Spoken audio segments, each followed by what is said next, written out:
Pongezi nimeshazitoa. Ninachowaomba sasa shirika la ATCL wachape kazi.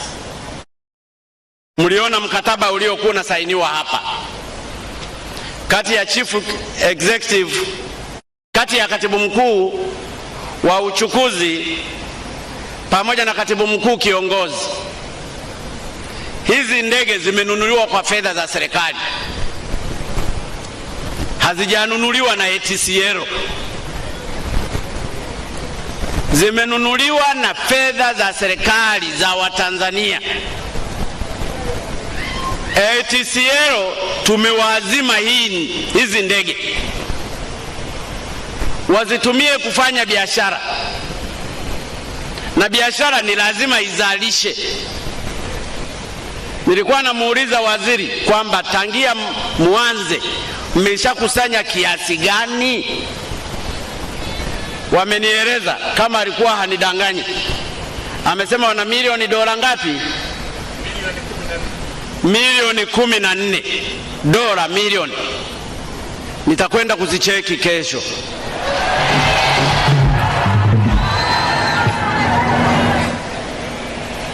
Hebu rudia tena, milioni ngapi? Dola milioni 14. Anasema dola milioni 14. Ninasema nitakwenda kuzicheki kwenye akaunti hiyo, na kama wanafanya hivyo basi mimi nawapongeza, waendelee kufanya hii kazi.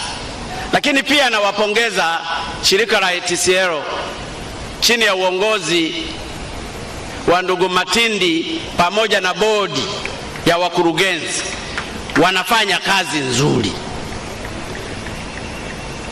Wanafanya kazi nzuri kwa sababu kwa taarifa nilionayo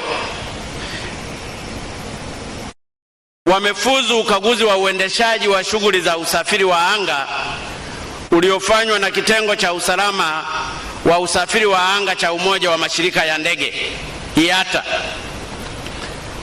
Operation Safety Audit, na kupata cheti cha ubora wa huduma. Cheti hiki ni muhimu kwani kinaifanya ATCL kuwa mwanachama wa shirika la kimataifa la usafiri wa anga, yani International Air Transport Association. Kujiunga kwa IATA kunaiwezesha shirika letu kuingia kwenye mifumo ya uuzaji tiketi kimataifa pamoja na mifumo ya ukusanyaji mapato inayosimamiwa na IATA. Hongereni sana ATCL.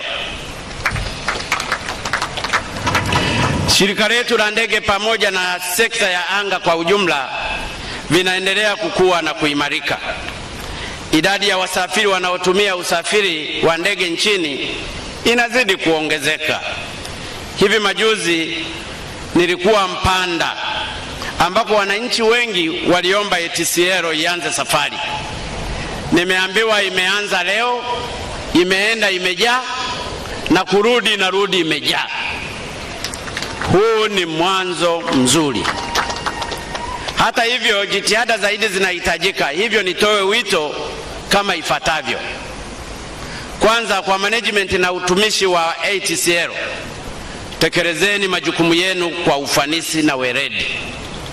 Ninafahamu kuna malalamiko mengi yanayotolewa na baadhi ya wateja kuhusu ucheleweshaji wa safari na kuambiwa ndege imejaa ili hali bado kuna viti viko wazi. Wakati mwingine lugha inayotumiwa na baadhi ya maofisa sio nzuri. Naomba mjirekebishe, na nisingependa kusikia tena malalamiko kutoka kwa wateja.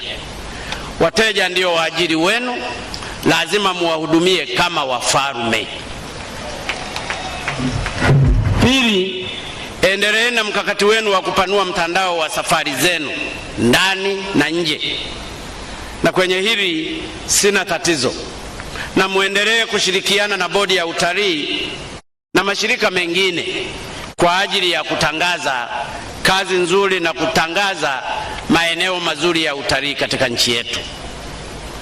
Leo ni mwanzo mzuri, na nataka niwahakikishie Watanzania wenzangu, tuendelee kusimama na kujiamini na kuendelea kumuomba Mwenyezi Mungu na kuendelea kuitangaza Tanzania yetu.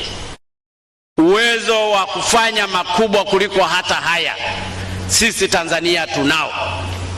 Tunachotakiwa ni kuongeza juhudi zetu za kuchapa kazi, kulipa kodi, na kila mtu katika maeneo yake atimize wajibu wake. Sipendi niwapotezee muda mwingi sana ndugu zangu. Leo tumekuja kwenye sherehe na mimi nimekuja kusherehekea. Kila mmoja amekuja kusherehekea. Leo sio siku ya hotuba. Baada ya kusema haya, sasa niko tayari kwenda kuizindua ndege hii. Asante, makofi mengi kwa mheshimiwa. Jina la Lubondo. Mungu ibariki Tanzania. Mungu wabariki wa Tanzania wote. Mungu libariki shirika la ATCL.